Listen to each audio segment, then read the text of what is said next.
अध्याय 18. श्री सद्गुरु संतवर्य योगीराज शंकर महाराज समर्थ.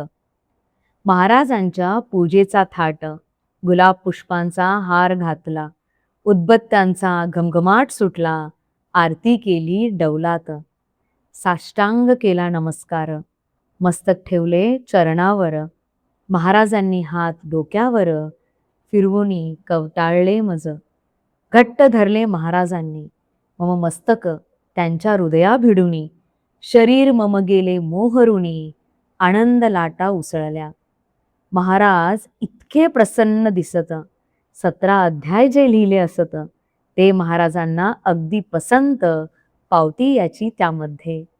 आता फलश्रुतीचा अध्याय लिहावा. फलश्रुती असे काय, सांगितली तुझ तीच लिहिली जाय, लेखनी माझ्या हातात.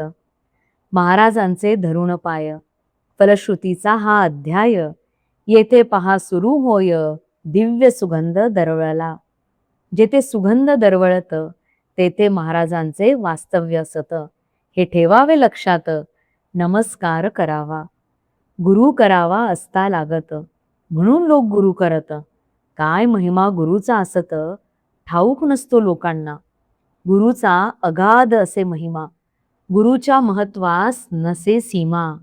गुरुच्या थोरवीस कसलीच उपमा देता येत नसेच. शास्त्र आहे सांगत, गुरु प्रत्यक्ष ब्रह्मदेव असत, गुरु विष्णूच साक्षात, गुरुच भगवंत शंकर. हे 3 देव मुख्य असत, हे तिन्ही देव गुरु होत. गुरुत हे 3ही देव असत, एवढे महत्व गुरुला. पूजा केली जर गुरूंची, पूजा होत 3ही देवांची. जरुरी न वेगळी पूजा करण्याची, स्पष्ट अगदी होत असे. ब्रह्मा विष्णू महेशाहून अधिकार गुरूंचा थोर असून, यालाही असे शास्त्रवचन शास्त्र सांगते पहा की. ब्रह्मा विष्णू महेशांनी शाप जर दिला रागावुनी, सोडविण्यास त्या शापातूनी समर्थ केवळ गुरुच. गुरूंनीच जर शाप दिला, त्या शापातून सोडविण्याला ब्रह्मा विष्णू महेशाला सामर्थ्य नाही मुळीच. प्रारब्धामध्ये जे जे असत तेच देव देऊ शकतात. देवांच्या मुळीनं हातात प्रारब्ध बदलून टाकणे. प्रारब्धात जे लिहिले असत ते आपणहून होत असे प्राप्त, न मागताही ते असे मिळत. जरुरीच काय देवाची. गुरुचे मात्र असे नसत. गुरु प्रारब्ध बदलतात, मनास येईल ते देतात, प्रारब्धात असो नसो. गुरुचा असा दिव्य महिमा, या महिम्याला नाही सीमा. गुरुला देणे कसली उपमा, कालत्रयी शक्य ना. गुरु म्हणजे गुरुच तर, त्रैलोक्याचा आधार, ज्यांची माया अपरंपार, गुरु माऊली कृपाळू. किती गावेत गुरूंचे गुण, त्रैलोक्यावर ज्यांचे सदा ऋण. कशी सांगावी गुरूंची खूण, अनादी अनंत अगाध. गुरूंचा महिमा अपार, शिष्यही असावा लागतो तयार. गाडी आली गेली पार, शिष्य झोपून राहिला, अशा शिष्यास गुरूंच्या गाडीत बसण्याचा योग कधीतरी काय येत. ही तर कैलास एक्सप्रेस असत, हायगे तेथे मुळीना. गुरु माझा आहे प्राण, गुरु सर्वस्वाची असे खाण. गुरुच माझे कल्याण अशी निष्ठा लागते. गुरुच माझे सर्व काही, गुरुशिवाय काही माहीत नाही. गुरुशिवाय मजला नको काही, धारणा अशी लागते. एकमेव आपले ठिकाण गुरु, गुरु आहेत कल्पतरू. जे जे आपण मनात धरू, इच्छा पूर्ण होणार. प्रत्येकास असे आई, प्रत्येकास प्यारी आपली आई. आईस प्यारी तिची आई, नैसर्गिक असेच. परी आपणास आईची आई, आई म्हणून चालणार नाही. हवी आपणास आपलीच आई, आगळेच महत्व आईचे. गुरूंचे गुरु गुरुच थोर, आपणास आपले गुरु थोर. आपले गुरुच आपणा तारणार, गुरु महिमा प्रख्यात. आपले गुरूंचे जे चरित्र त्यालाच म्हणतात गुरुचरित्र. इतर गुरूंचे चरित्र गुरुचरित्र कसे होईल. आज श्री गुरुचरित्र म्हणून जो ग्रंथ येत असे दिसून नरसिंह सरस्वतींचे चरित्र असून अलीकडचाच लिहिलेला. हा ग्रंथ लिहिण्यापूर्वी गुरूंचे चरित्र का नव्हते? परी श्री गुरुचरित्राची विशेष ख्याती सर्वत्र वाचले जात असे. ज्या ज्या गुरूंची चरित्रे असत, जी चरित्रे वाचली जात, ज्या गुरूंचे चरित्र नसत, श्री गुरुचरित्र वाचत. गुरूंचे चरित्र नसल्यावर ग्रंथ कोणता वाचणार? वाचला जाईल सर्वत्र श्री गुरुचरित्र ग्रंथच. महाराज ही भक्तास श्री गुरुचरित्र वाचण्यास सांगत होते त्यावेळेस चरित्र त्यांचे नव्हतेच. आज महाराजांचे चरित्र उपलब्ध आहे सर्वत्र. हे वाचणे घरीच शास्त्रोक्त योग्य होत असे. हा जो नवीन विचार मांडला तो विरोधी वाटेल सर्वांना. तात्विक खोल विचार केला उपयुक्त योग्य हा पटेल. म्हणून महाराजांच्या सर्व भक्तांनी, महाराजांच्या सर्व शिष्यांनी नित्य श्री शंकर गीता वाचूनी सार्थक करून घ्यावेच.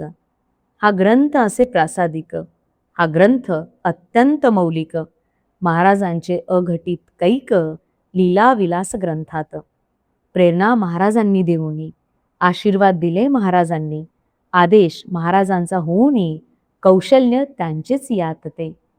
वेळोवेळी कौल दिला, अडता मुद्दा सुचविला, शुभ शकून प्रत्येक वेळेला झाले आहेत अनुभवले. महाराज विचार सुचवित तेव्हाच ओवी तयार होत. यात माझे काहीच नसत, करते करविते महाराज. माझ्या हातात लेखणी महाराजांचे उद्गार असते. त्यांच्या हातात जर लेखणी, ग्रंथ कोण लिहिणार? अशा या अपूर्व ग्रंथात महाराज लीलाविलासामृत भरले आहे ओतप्रोत, हवे तेवढे लुटा हो. या लीलाविलासामृताने जीवन उजळून टाकावे प्रत्येकाने. या मानवी देहाचे याप्रमाणे सार्थक घ्यावे करून. आज धकाधकीचा मामला, जो तो उद्योगात गुंतला, निवांत वेळच नसे कुणाला, घाई गडबड नेहमी. पहा प्रत्येक अध्यायात 108 ओव्याच असत. अध्याय 18च असावेत. महाराजांचा आदेश 121 ओव्या 18व्यात. सर्व ओव्यांची संख्या असत 1957. ग्रंथराज हा एवढा. कितीही मोठा ग्रंथ लिहिला संपणार नाही चरित्र. महाराज तर मारुतीराय, शेपूट संपेल का कधी?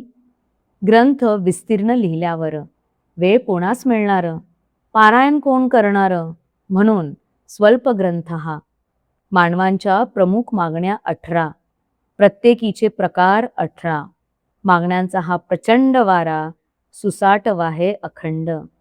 आपल्या असतील ज्या मागण्या, आपल्या असतील ज्या इच्छा, आपल्या असतील ज्या उणीवा, मनोकामना असतील. अचानक संकट उद्भवले, काही प्रश्न निर्माण झाले, परिस्थितीत प्रतिकूल बदल झाले, काय करावे सुचेना. हा ग्रंथ असता वाचत, पारायणे करता सतत, वरील सर्वांची पूर्तता होत, प्रश्न सारे सुटतील. पूर्ण होतील साऱ्या मागण्या, पुरतील सर्वही आपल्या कामना, नष्ट होतील सगळ्या उणीवा, मनोकामना पुरतील. संकटात मार्ग दिसेल, प्रश्न मार्गी लागतील, अनुकूल बदल होतील, काय करावे सुचेल. महाराजांवर असावी प्रीती, असावी अव्यभिचारी भक्ती, असावी महाराजांचीच आसक्ती, अढळ श्रद्धा असावी. पारायण सुरू करतेवेळी अग्निकुंडात अग्नी फुलवुनी, गोघृताची आहुती देऊनी प्रज्वलित अग्नी करावा. मच्छिंद्रनाथाची शांत धुनी महाराजांनी प्रज्वलित करूनी. धुनी म्हणजे अग्निहोत्र असुनी, असे महत्व अग्नीस. ज्याला अग्निहोत्राची माहिती असे त्याने अग्निहोत्र करावे, अन्यथा धुनीस पेटवावे, नाथपंथी खूनही. महाराज नाथ संप्रदायी असत, शांत धुनी प्रज्वलित करत. यात महाराजांचा हेतू असत अखंड धुनी चालावी.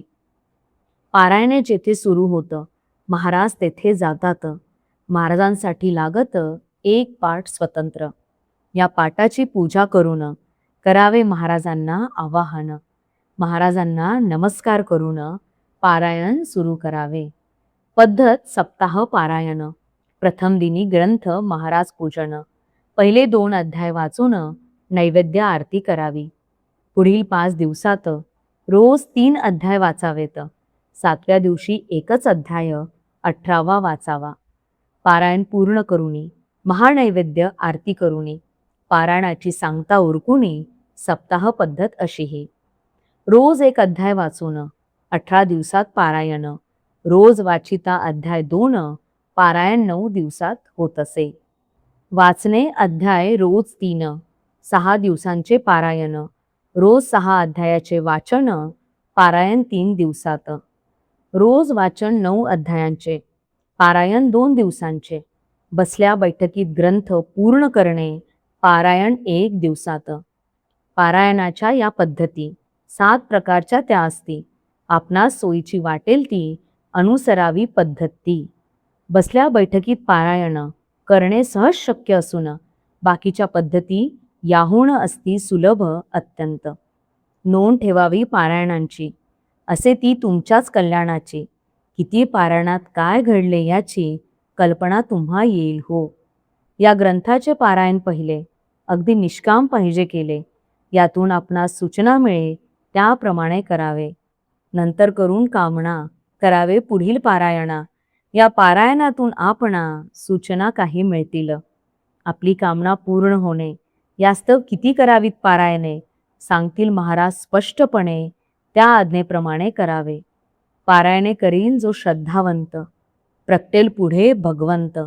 दिसतील महाराज मूर्तिमंत याहून काय हवे हो. हा शाश्वत लाभ महान अपूर्व अत्यंत मौल्यवान. अशाश्वत लाभ यापुढे लहान कप पदार्थ केवळ. मौल्यवान लाभ मिळे ज्यामुळे त्यापासून शिल्लक लाभ का न मिळे. सागरी अथांग जल भरलेले चुळभर जल का न मिळे. प्रत्येक अध्याय या ग्रंथातील विशिष्ट कामना करील सफल. महाराज दृष्टांतात सांगतील कोणता अध्याय वाचावा तो. संपूर्ण ग्रंथांच्या पारायणात संपूर्ण कामनांची हमी असत. ग्रंथाचे वैशिष्ट्य असत सकल कामना पूर्ती हे. महाराज अनेकांना मंत्र देत. शिष्य मंत्र ऐकतात आणि तसेच स्वस्थ बसतात. माहीत त्यांना नसतेच. गुरु जेव्हा मंत्र देतात तो साधना करण्यासाठी असत. नित्य साधना असता करत सार्थक होई जन्माचे. जन्माचे सुवर्ण होण्यास गुरु देतात मंत्र परीस. झोपला परीस घेऊन उशास उपयोग काय मंत्राचा. गुरूंनी आपणास मंत्र दिला त्याचा नित्य जप पाहिजे केला. किती अक्षरे मंत्राला मोजावीत आपण. किती अक्षरे तितके हजार. जप केला पाहिजे दिनभर. नित्य एवढा जप करणे जर शक्य नसेल आपणा. मंत्राच्या अक्षरा एवढ्या माळा पाहिजे तोडल्या. यात मात्र सवलत मुळीना एवढे तरी करावेच. यातही काही कमी झाले आपणास दोष लागत असे तो दोषही जातो गुरुकडे. विचार याचा करा हो. नित्य जास्तीत जास्त जप करूनी नित्य नोंद ठेवावी लिहूनी ऐसे सांगते निक्षुनी मंत्रशास्त्र स्पष्टच. या ग्रंथाचा मुख्य आधार आहेत भस्मे ओंकार. पारमार्थिक त्यांचा अधिकार महाराजांप्रमाणेच. 1980त हे चरित्र लिहिण्याचे मी विचारित. त्यावेळी भस्मेन काही बोलत 8 वर्षांनी म्हणाले, आमच्या महाराजांचे चरित्र तुम्ही का नाही लिहित. मी विचारले तुम्हा असत. 8 वर्षांपूर्वी हे. तेव्हा महाराजांचा आदेश नसत. आज महाराजांचा आदेश असत. ग्रंथ लिहिण्याचे निश्चित होतं. पुण्यास गेलो दोघेही. दर्शन घेतले समाधीचे. निवेदन केले ग्रंथाचे. आशीर्वाद घेऊन महाराजांचे अनेकांना भेटलो. ज्या गावात महाराजांचे भक्त जाऊन त्या त्या गावात माहिती अनुभव मिळवित अगदी सर्वांस भेटलो. भस्मे लहानपणापासून महाराजांच्या संगतीत असून केली अपार सेवा मनापासून भक्त एकनिष्ठते. 20 वर्षांपासून भस्मेंचा माझा परिचय असून महाराजांसंबंधी मधून मधून माहिती सांगत होते ते. नुसते महाराजांचे नाव काढता भस्मे गहिवरून येतात ऐकता. एवढी महाराजांशी एकरूपता त्यांची आहे झालेली. विविध पुस्तके मजशी देणे, विविध माहिती सांगणे, अनेकांना भेटून आणणे तळमळताना अत्यंत. प्रत्येक अध्याय होता लिहून, त्यांना दाखविता मी वाचून. भस्मे जातात आनंदून, संतुष्ट अत्यंत होतात. प्रत्यक्ष महाराज संतुष्ट होत, त्यातून ही पावती मज मिळत. या ग्रंथाचे सर्व श्रेय असत, भस्मे यांनाच त्यामुळे. शशिकांत महादेव देव. महाराज चरणी त्यांचा भाव. महाराजांच्या कार्यात सदैव तत्पर अत्यंत असती ते. त्यांनी आपल्या मोटारीतून पुण्यात अनेक ठिकाणी नेऊन, भेटीगाठी करवून मुलाखती घडविल्या.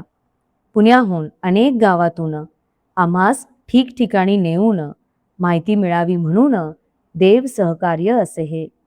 जसे सुईवर बांधावे नगर, किंवा हाती घेऊन घागर, घागरी भरावा सागर, ऐसे महाराज चरित्र हे. घरात चालताही येईना, करी मोठ्याने वल्गना, करीन मी पृथ्वी प्रदक्षिणा, ऐसे महाराज चरित्र. नित्य 2 प्रहरची भ्रांत, म्हणे जगास करीन मी तृप्त, देईन पक्वान्य समस्त, ऐसे महाराज चरित्र. शक्य का रवी किरणे मोजणे, नभीची नक्षत्रे तारांगणे, सागर खोली सांगणे, ऐसे महाराज चरित्र. उंची किती आकाशाची, लांबी किती पृथ्वीची, गती किती वायूची, ऐसे महाराज चरित्र. असंख्यांचे अनुभव असंख्य, अनुभवांच्याही छटा असंख्य, महाराजांच्या कृती असंख्य, सर्व गुंफणे अशक्य. पंगू लंघयते गिरीम, मूकम वाचालम करोती, ऐशी असे फलश्रुती महाराजांच्या कृपेची. सोमवार सप्टेंबर 28, 1987 सन, शके 1909 असत, अश्विन शुद्ध पंचमी. या शुभदिनी सुवेळी ग्रंथलेखनास सुरुवात झाली आणि पौष शुद्ध अष्टमी भली 1910 शक. सन 1989 जानेवारी दिनांक 30 सोमवारी सुसमयास ग्रंथ पूर्ण झाला. ग्रंथास प्रारंभ सोमवार, ग्रंथ संपला सोमवार. प्रारंभ शेवट सोमवार, योग कसा पहाहा. महाराज प्रकटले सोमवार, महानिर्वाणही सोमवार. दोघांचे सोमवार, एकरूपताही केवढी. भगवंत वासुदेव अघोर, जामदग्न वत्स पंचप्रवर, देशस्थ ऋग्वेदी ब्राह्मण तर, माहिती माझी असेही. भगवान श्रींचीच कृपा म्हणून संपूर्ण झाले ग्रंथलेखन. योग आला सर्व जुळून, उपकार त्यांचे अनंत. महाराजांचा आदेश झाला, आशीर्वाद त्यांचा मिळाला. 18 अध्यायांची ही माला चरणी त्यांच्या अर्पितो. महाराजांच्या 3 पादुका असत. समाधी मठात एक स्थापित, दुसऱ्या शुभराय महाराज मठात, तिसऱ्या जक्कल मळ्यात. घरात ग्रंथ असावा पाटावर, गंध फूल वहावे ग्रंथावर. ग्रंथास नित्य करावा नमस्कार, समाधान शांती मिळेलच. अल्लख महाराज पुकार करत, लगेच साष्टांग नमस्कार मी घालत. 18वा अध्याय ग्रंथ समाप्त होत, स्वये ग्रंथ हाती घेतला. संतवर्य योगीराज सद्गुरु राजाधिराज श्री शंकर महाराज की जय. ओम नमः शिवाय, ओम नमः शिवाय, ओम नमः शिवाय.